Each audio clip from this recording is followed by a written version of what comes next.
Hello everyone, I'm CoolGuy, welcome back, and today starts a new series until all of them are done. We're going to be breaking down the Destiny 2 maps. We're going to be discussing spawn strategy, lines of sight, angles, choke points, map navigation, dominant positions, and more.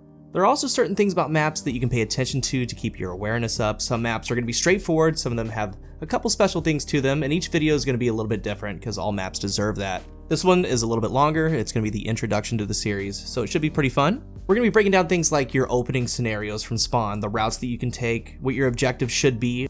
We're going to fully break these maps down from the basics to more advanced things about them, and maybe down the line some First Light players can come across this video and it can help them out as well. Note that this isn't set in stone. Some of the things I'm going to be discussing aren't the only way. When you play, it's live game action, things change. This series is to learn more about the map and strategy. A lot of it crosses over into 4v4 comp, and we're going to be talking about maps in the general sense, because there's a lot of game modes. So we're going to be covering a lot, but if there's anything else you guys would like to see added to this series, let me know. I'm really excited about it because I feel like it can help out a lot of you. We can learn together and get better. The first map up is going to be Radiant Cliffs, and for a lot of this, it's going to be in a controlled setting right here in a custom match. That way we can talk about it. The gameplay I have it's on my hard drive. Some of it's a little bit older, but that doesn't matter. The map navigation remains the same. Radiant Cliffs, to me personally, is one of my favorite maps in the game, in the top 5 at least. There are a couple of really cool things about this map that I'm really excited to show you, and some things you might not have ever seen or thought about before. So let's start off with the main areas, spawns, the spawn weight, choke points, and some power positions, put names to areas, and then we can get into our starting strategies.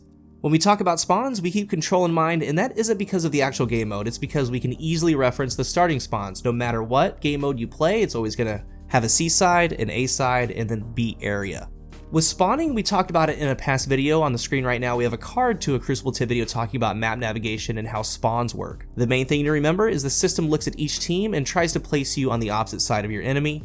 But some maps have really heavily weighted spawns, meaning no matter what, it's going to spawn you there. So the spawn system doesn't work flawlessly, but the main rules do apply. As we go through these, we'll be doing it from a certain side point of view, A side, C side, but keep in mind that these are the areas that you're going to be looking for when you're coming into the area as an opponent.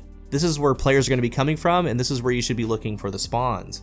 So let's start off with the basics. The main spawn for A is the vault, and this area is rarely spawned at after your initial spawn. Your secondary spawn is right here at junction. 9 out of 10 times you're going to spawn in this area. It spans all the way into pool, which is in this back area, and then it comes all the way back to this front side of vault. Again, heavily weighted. You spawn here in this corner the most. Sometimes enemies are right in here and you're still spawning there. Radiant Cliffs is that type of map. If this area has enemies in it and it doesn't get you spawn flipped, it's going to spawn you around the curve as a third spawn. And if it's still trying to find a location but doesn't flip you, you sometimes get a rare vault spawn again. After all those scenarios are done, there are a couple of rare spawns the game takes into effect when all teams are neutral. Sometimes you get a spawn out at tree, and sometimes you get a spawn in the junction corner or back behind pool B. So all of this is important to know, and we're going to be talking about the overall game, whether you're spawning, you're the opponent coming in. Just keep in mind of where the actual location is, because these are areas that you need to know and look at when you're moving around the map. Let's flip over to Seaside, another heavily weighted spawn. When you die and spawn in, it's going to be right here at back courtyard more often than not, and that spans into passage, which is the outside, and it wraps around into front courtyard where C flag actually is. More often than not, this is where you're going. The secondary spawn is over in cave, and then sometimes you get some neutral spawns that can happen around B or back at tree, as we talked about with the other side. Your main hotspots, choke points, are going to be at mid-map, at Oculus, looking into cave, and vice versa, both ways. Another one's going to be out at tree for heavy ammo. And the last one is going to be anything in cave at B. Each side can look at each other, and everything else, all the other main engagements, depends on where your team is and where the enemy team is, and everyone's struggle for position. As an example, lots of engagements happen from platform looking into the junction spawn. Other times, mid-map Oculus looking into courtyard, which is C spawn. And then after that, of course, all the random fights that you get into. But these are going to be the basics, the main things to look at. So let's get into our starting strategies. We're going to start here at C spawn, back courtyard. Off spawn, you have 3 main areas to go, and your decision has 2 factors that goes into it. Number 1, what's your objective? And number 2, what loadout do you have? To the left, we have the heavy spawn at tree, middle lane at mid Oculus, and then the right lane to B cave. You think about your objective. Do you want to go for heavy to get power ammo? Do you want to go to mid map and then gain position from there? Or do you want to go to the B flag for a power position? There's no wrong answer, so let's start off by going to mid-map from here. A lot of fights happen here at the start and at any point during the game, and this is where your loadout comes into play. If you're running something like a shotgun, hand cannon, shorter ranged weapons, you usually get right in there and do the best that you can, and it depends on if you get kills or not. A lot of times from this spawn, when I come here, I have to bail out a lot and have to use a different route because the opposite team is gifted B. Right from their spawn, they can get right in there. It takes good grenades and good shots from you and your team in mid, as well as any possible help from your side cave. If you have players that went right off the spawn, they're getting shots into mid B. But if you do get a kill and you're able to move up, you get right in there, you go to B, go for your next enemy, you try to gain that position. But another option from right here, especially if you have a little bit more of a ranged loadout, maybe a pulse or a sniper, what you can do, instead of being in this hallway looking into cave, into B, is to use the structure right here in mid. It has a winding ledge, and from that ledge, you can get an angle down into it. I don't see players use this at all, really. And from the other side, players don't expect you to be right here. You can walk up it, or you can do a slight jump onto it and use this to your advantage. You make your reads, try to get a kill, and advance if you can. If you take some shots, you just back out and back down. And this is if you're actually in mid trying to make the push, but the next best thing is going to be the jump up behind it. This is one of the power positions from Seaside because you have the angle into the choke point if your enemy decides to kind of come past this threshold. You can support your team from right here, and on the flip side, you can move to the left and heavy ammo is going to be right at your disposal. You can live right here the whole game and have a lot of action, be it with a sniper, a bygones, and we're going to come back to this spot in a second, but let's get back into mid. Here's something you need to pay attention to during the game. Some maps have certain things about them that give you information. Your next immediate route, without backtracking, is going through this small hallway up to platform. This is your second route from mid, so if you're playing and you need to take this route, you already know if an enemy's going to be there because they're going to be pinging your radar. Around this corner down these stairs, enemy players like to bait this area from the air and wait for you as you try to round the corner, so always pay attention to the side wall. Use the shadow from the light to see this. If a player has a shotgun and is waiting for you to come around the corner trying to bait you, you can see them trying. The ping location should give you that info. If they're up on the stairs, that red is going to be a little bit way left. But if the ping is right on this corner, close to this corner, your next immediate reaction is to check the wall to see if they're in the air because you're looking for shadows. If they're trying to bait you, you can literally see them doing it. Don't fall for that. But when you choose to go to mid area right here, this is that second route you can take that's going to be to platform.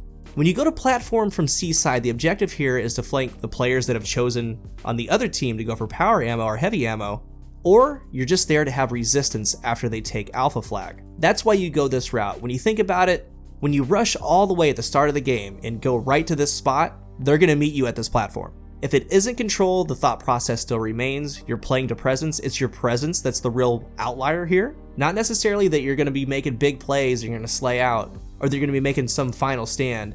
Since they know that you're there, they just capped A or they're moving to platform from their spawn, they have to worry about you. You're a dot on their radar, you are a threat. And this might give your team time to get heavy.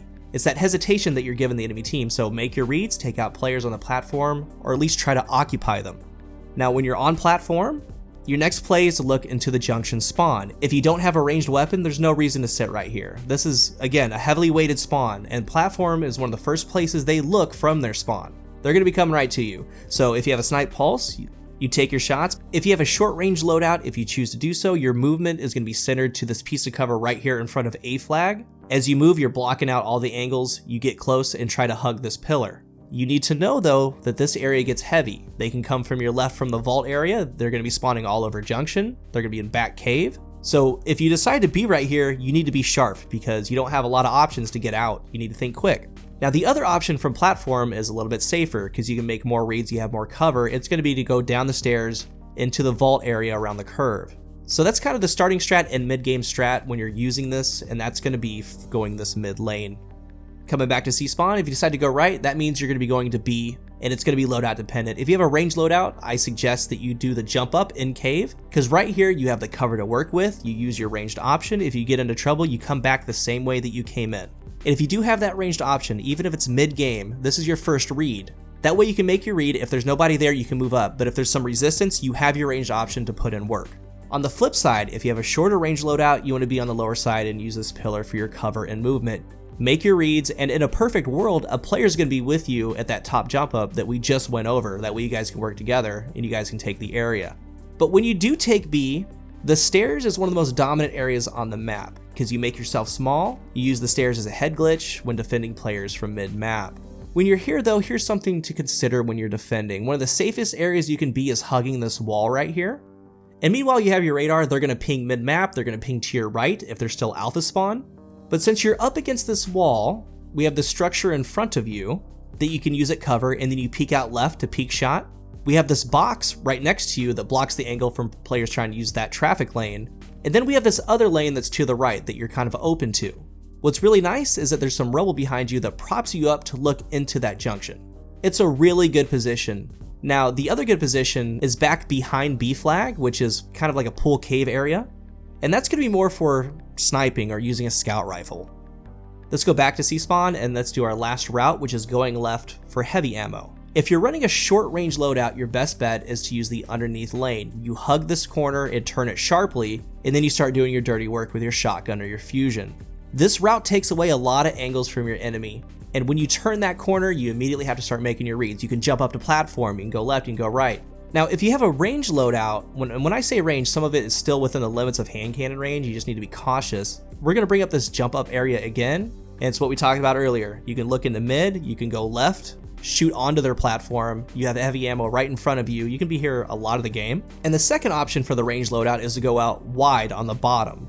From here, you can see their platform, you see the left lane that comes from their curve, and being right here means you have a ranged option, because if you don't, you're gonna get torn up. And anyone that comes on that way outside left lane up in the corner, they're probably gonna have a range loadout if they're out there. So you need to be able to duel that. But from right here, you're gonna wanna push up to tree and use that as cover. But no matter where you are, once your team wins this area from this side, once your team gets heavy ammo, you won that team fight, immediately jump up to this rock and look into platform. I promise you're gonna see an enemy within 10 seconds. It's all about making reads. You will see an opponent come up here, and you can choose to stay in this area or you can push up to their platform. This gives you a little safe time, you can see where the enemy's going, and then you can make your read from there. This rock is nice, by the way. Use this rock, it's an underrated rock. And that's gonna be your Seaside starting strategies, and even mid-game, all this still applies.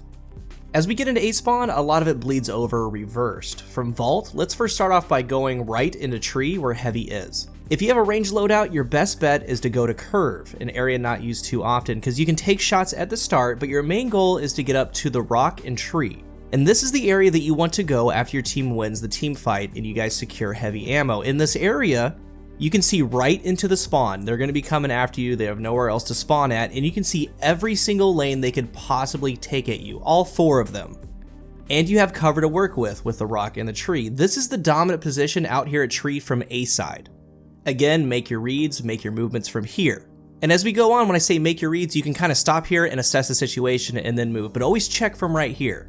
The other option from Vault, if you come out to heavy spawn, is to come up to platform. Here, you can duel the other team across, and you're trying to gain heavy ammo. For a short range loadout or general movement, I like to get down. I like to go straight down, knee slide, because if I have a shotgun or if I have a hand cannon, I don't like fighting from the platform itself. So I just go in, hug the wall, get on the lower part, and then start making my reads. But if you have a pulse or something like that, challenge them from the platform. Try to win the team fight. And from platform, the other option is to use the small lane going down the stairs, looking into mid. I can't stress this enough, be cautious from A side. I rarely use this lane if I spawn over here, and the only time I do, the only time I go in here is if I know my team has a presence. If I see some blue dots out in mid, I go in, but if they're not, I try to stay away. Because this looks directly in their spawn, and most of the time, 9 out of 10 times, there's gonna be enemy players right there talking about the first thing that we spoke about in the video, using that mid lane, trying to get into B.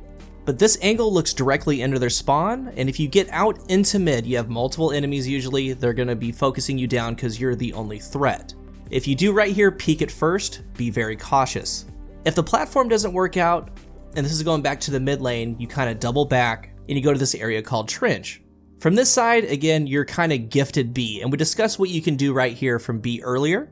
As you're approaching it, your first check is the opposite side. You have 3 pillars here for cover to work with, try to win your duels. But one thing we didn't discuss though, and this applies for this general area, is this box right here. What's so nice about this box is number 1, when you jump onto it, you can see into mid and you start landing good shots. Number 2, if an enemy is in that back platform, that C power position that we've been speaking about, this is the angle that you can take to take them out. And number 3, if you take any fire at all you have to do is back straight up and down. It's a very good position. You can come right here at the very start of the game if you want to. And at mid game, you can just jump on this box every now and then and start making your reads. And the last starting strategy from this side is to go all the way left, back behind Pull into that back cave. And we discussed earlier what you're doing from right there, usually a scout rifle or a sniper. So that's Radiant Cliffs, and we didn't go everything because in a live game crazy things happen, but it mostly sticks to this structure. This is my test video for this series, and this is how it's going to kind of flow. If there's anything else that you would like to see, please let me know down in the comment section and we can discuss it. If you're new to the channel, remember to hit the subscribe button. If you are subscribed, I would like to thank you for your support. Remember to like and comment if you guys and gals see fit. I hope that you learned something, and feel free to give your tips on Radiant Cliffs down in the comment section. Let's get better together. Thank you guys for watching, and until the next one, I am CoolGuy.